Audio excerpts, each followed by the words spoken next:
beautiful caliber crest is I don't even know what time it is. It's a Saturday, I think. It is Saturday. Sunday when y'all see this, because I'm a lazy editor. We just had probably right now, the pay-per-view of the year. Yeah, as of right now, it definitely has been the pay-per-view of the year.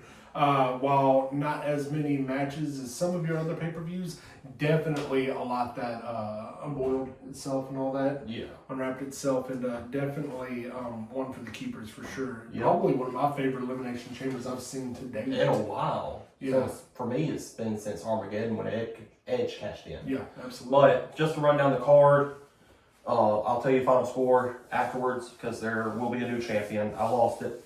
Oh well. Part of it, you know.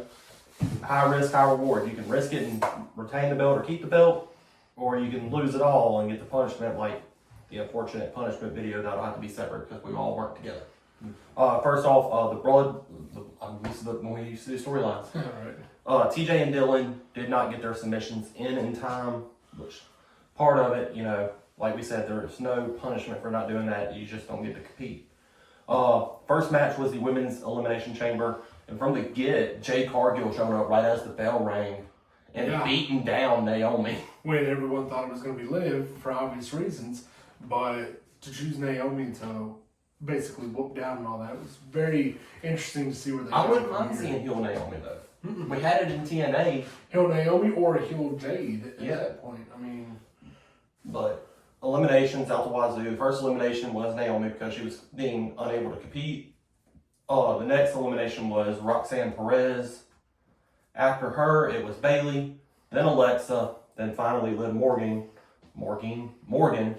leading to Bianca winning, giving 1 point to my bro, JP. You want to talk about that next? Oh, you didn't get to see the next match. I didn't get to see the next match. Next match was Tiffany Stratton and Trish Stratus. I have to focus when I say their names together. Right. Against Nia Jax and Candice LeRae. His wife, who's a good friend of mine, made a very, very funny comment that Candice LeRae had on way too much eye makeup. It looked like someone took a glob of blue and just went right on the eye. The match was a standard tag team match. It had your spots with your heels and everything. I know I'm breaking the fourth wall for the wrestlers that watch this channel. Oh my gosh. The fourth wall got shattered with the curtain call. Let's be honest here. Oh, yeah. But all in all, it was a good match leading to me, Josh, and Justin getting a point with Trish and Tiffany getting the win. The next match is one I know you really want to talk about. Take it away. For me, obviously, and I think for you as well after we talked about it, but definitely for me, the match of the night by far had to go to Kevin and Sammy. The unsanctioned match. Versus Sami Zayn unsanctioned match. It went on for a very long time and definitely major spots that were just so exhilarating to see, and not only that, but they kept going afterwards. You're like, okay, this has to be the end. Nope. Yeah, no. Moments where you thought, okay, this is the ending and all that. No, they kept kicking out. It kept going. It literally went until Sami Zayn literally could not go anymore. And Kevin Owens picked up that win, carrying himself a little stronger into WrestleMania. But I talked with my brother Joe, and I think my theory is that Sammy and KO will be facing each other again at WrestleMania. But, two things. One, I got a birthday wish early. Yep. I'm a little bit of a sadistic person. If you've seen Voyage to Erebus, you know all too well. And my boy here asked for barbed wire. Barbed wire. Farm boy. And I got it. But the reason why now, with what happened after the match, I don't know if we're going to get that, is because the return of one of your on your Mount Rushmore, Randy Orton, who almost got the punt kick. It definitely does throw a wrench in that theory of Randy Orton returning.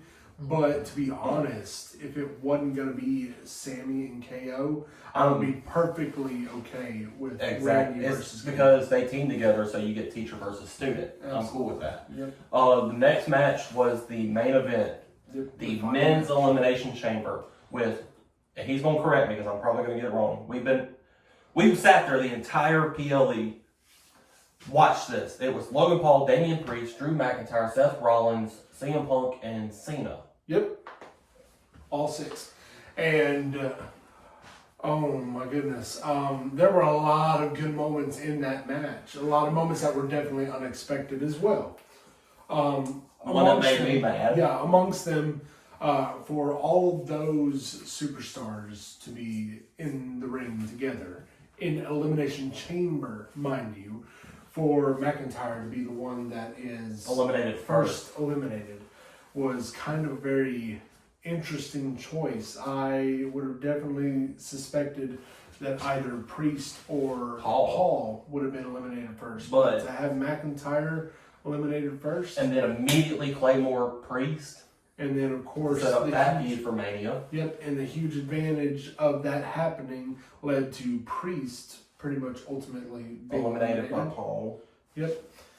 Then, throughout the match, a little bit more came here and there, and, you had a little bit of, once Punk came out of the pod, having his time with Paul and all that, and going back and forth between focusing on the others and focusing on Paul, finally got his comeuppance whenever Punk got to repay the favor of that slap from Monday Night Raw. Probably a good receipt, too. Oh, yeah. And turned him right back around to give him a go to sleep for that. I almost quoted that video I showed you when he said that. That'd be bad. After Paul, it was McIntyre eliminated, then Priest, then Paul. We got Rollins, Cena, Punk, Rollins, and Cena. all facing off. And there was this moment you're like, okay, who's going to swing first? Cena and Punk turned and faced Rollins, and Rollins was like, okay. Rollins had to fend for himself against. And it didn't go out real well. No, I mean, it came out a little bit later when he ended up putting Cena through a pod. But, I mean, coming back around, focusing all of his attention on Punk, kind of got the best of him in a way, because by the end of it, I mean, with Punk giving him a go to sleep straight into an attitude adjustment, I mean, there was no way Rollins was kicking out of that back to back. One of the moments before we get to the final stretch of that match was, I love, Cena went to shake Punk's hand and Punk was like, nah. And they hugged and then immediately started brawling. Yeah. Like brothers. I mean, we can speak from experience. Yeah, absolutely. And I mean, it just made sense, the fact that, yes, they want to show the respect to each other because they've known each other for but it's so a long. Mania spot. But it's a Mania spot. And, Punk's been vibing for the Mania spots for so long. It was his dream. And ultimately, he was going to see that dream until... Rollins. Seth freaking Rollins. Ruined that opportunity. With a curb stomp, Cena won. Cena took advantage of that moment, and I noticed a red flag there too. A desperate Cena was the call made by Michael Cole, and you would think that was the end of the pay-per-view. No, nah. Still a line from LA Knight, that nah. Yep. We still had to have the answer from Cody if he would accept The Rock's offer, and for the first time since the Attitude Era, we got an F-bomb. Yep. I'm not going to repeat it. But basically... go forget yourself. Yeah. His response to The Rock on live television, on, live pay-per-view... Netflix and Peacock. Go bleep yourself. And when that happened, Cena coming up, like shaking his head like, bro, you cool as crap, man. You all right. You all right. Then it showed that Cena was looking at The Rock. The Rock gave that sign. And Cena turned heel for the first time in years. And everybody has been wanting... Heck, we've been wanting that for a long time, too. Because I've watched since Ruthless Aggression Era. I was born in 98. You were born in 94. 95. 95. Yep. And so he got more of the Attitude Era than I got. But we've been saying that Cena needed a heel turn because he started turning into this Saturday morning cartoon guy. Yeah.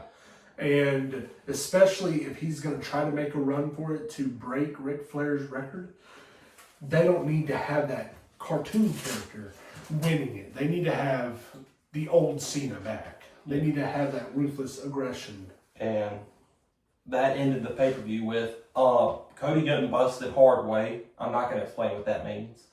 Ask a wrestler, they'll probably tell you, or they'll tell you something else. The final scores, I'm going to start from bottom. Sadly, our buddy, Kalen, aka the Viking, is in dead last with 2 points. Our honorary guesser and good friend of the channel, Justin, aka Deadpool0041, 3 points. Myself with 3 points. And new Prediction Battles champion, JP. Congratulations, brother. Appreciate it, brother. Just like you, I tried to take a different turn and start thinking more Triple H than fan sort of theory and fan wise. Started thinking of what Triple H would actually do, what would make most sense. And I copied that from your playbook because you started doing that a lot recently. And it's why you've been holding on to this a good bit. I kind of had a death grip on the belt. Yeah. But I mean, you know, it's, if I'm going to lose it to anyone, then I want it to be to any of my friends. If I'm going to win it from anyone, I want it to be one fair. I want it to be one honest. I want it to be one just straight out the gate, you know. These are my decisions. They are finalized. I'm not going anywhere with them. Even if I lose, I'm going to lose fair. Yeah. And it was just an off day for me. It was an off day, but not by much, brother. No, you're much. And I just got to throw this in here as a joke. I'm not mad I lost the belt. Crap happens. Move on. I was calling when who was coming out win, though. Yeah. No, he was talking about it, man. If there was points that were being added on for calling out who was going to come out of the pod first, or who was going to come down the ramp next to get into the Elimination Chamber. He pretty much had all but what, like one? I mixed up Priest and McIntyre and Rollins. Yeah, and that was it. That's it. He called everything else of who was going to be released from the pods first, and you know who was going to come down and be in pods first, like being introduced into the match, who was going to be fighting first, everything like that. So I mean, he was calling it left and right, and this is one of those pay-per-views where even though it was my first perfect card, yeah, it was so unpredictable. Like it could have gone any way in the matches, and I think that was definitely something to behold.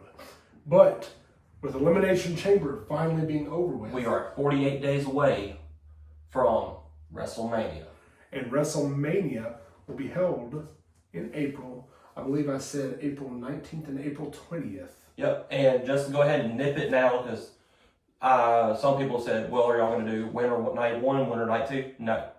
The way we did it when we started the belt was you had to have both nights in one prediction. Yep. So XYZ match may be on night 2, and you guessed it on the entire list. It doesn't matter. It is total points. The second that WrestleMania starts, the First bell, all of your matches for both nights are locked in. They are dead locked in. And that's what we've been sticking by. And that's what we're going to continue to stick by. WrestleMania, I feel there's a lot of hype going into it. And plus, we'll have 2 different locations. Absolutely. For us. And so there will be videos probably every now and then, certain matches being shot and all that. But we just didn't do it tonight because he just got off work before the show started, literally. Yeah, pretty much. So, and I've been working out of town, so. Yeah. But catch it with WrestleMania and all that for sure, being a Saturday night and a Sunday night. Yep. I won't have to work.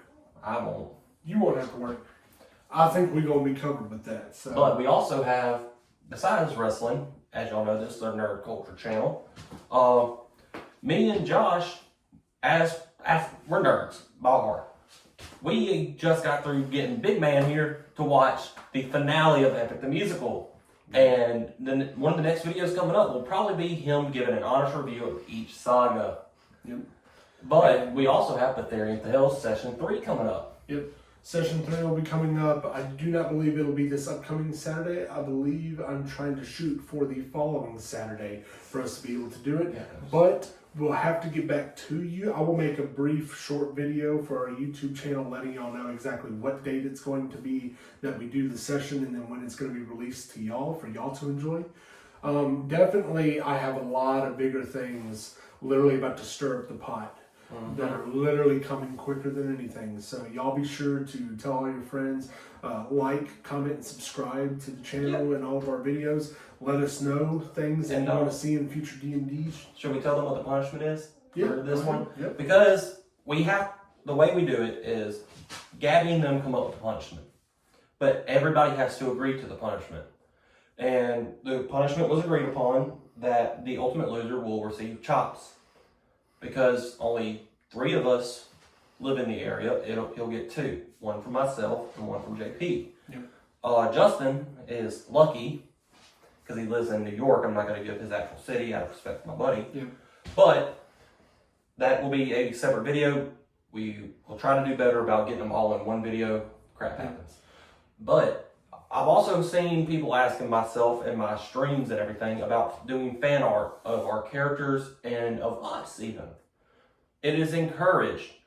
However, do not do it and not, for lack of a better term, not safe for work art graphics, as in sexual content. If it's a battlefield scene, go for it. But if it's anything past that, don't. I had an outlash. In other words, if it's not something that you would be okay showing the younger generation or, kids and all that, don't do it. Don't do it. Yeah, don't keep it fun for the kids as well and all that. Because there have been some younger people who have checked in on our D&D sessions and commented and messaged us and told us that they absolutely love it. So, I mean, we want to keep it good for them as well, but we also want to keep it fun for y'all. Yeah. And this is something that we love to do. This is something that we're going to keep doing because it's just a passion of ours to be able to do D&D, nerd culture, WWE, professional wrestling in general. So that's something that we're going to keep doing. The whole point of this, I'm going to say server, channel, is it's a hub for nerd culture where you'll see us talk board games, anime, primarily me on that one. Yep. But it's supposed to be a welcome ground. Because at the end of the day, yeah, we have our political views and religious views, but anyone is welcome here. Just don't be a prick. Absolutely. But guys, thank y'all for tuning in. Again, brother, I love you. Love it, man. And I got a long drive. You got a long drive, but don't worry. I'm going to take good care of the belt, and you don't have to worry because I'm sure at some point or another you're going to get it right back on your 4 times now, that's my goal. Yep. 3 times now for you yourself as well. Yeah, 3 times for me now and all that. I'm still waiting on Kaylin and the others to be able to step up and take it and all that. And look, Kaylin, he's starting to get on the riskier side. Mm-hmm. And like you just said, high risk, high reward. High risk, high reward. There are times where it's high risk and high reward. Kaylin keeps doing what he's doing. He's going to have this on his shoulder before long too. And Justin keeps doing these and all that. If he ever gets to doing it for the actual gold. Yeah. Or I might just send him the old belt. Either one. Or when it's time to get the new belt made and all that, we'll send him this one. That's going on my wall. Oh no, I haven't paid for it. Yeah. It was $400. Yeah, so I haven't paid for that thing, but But he can put it on his wall. Anyways, we love you guys. Stay safe. We're out.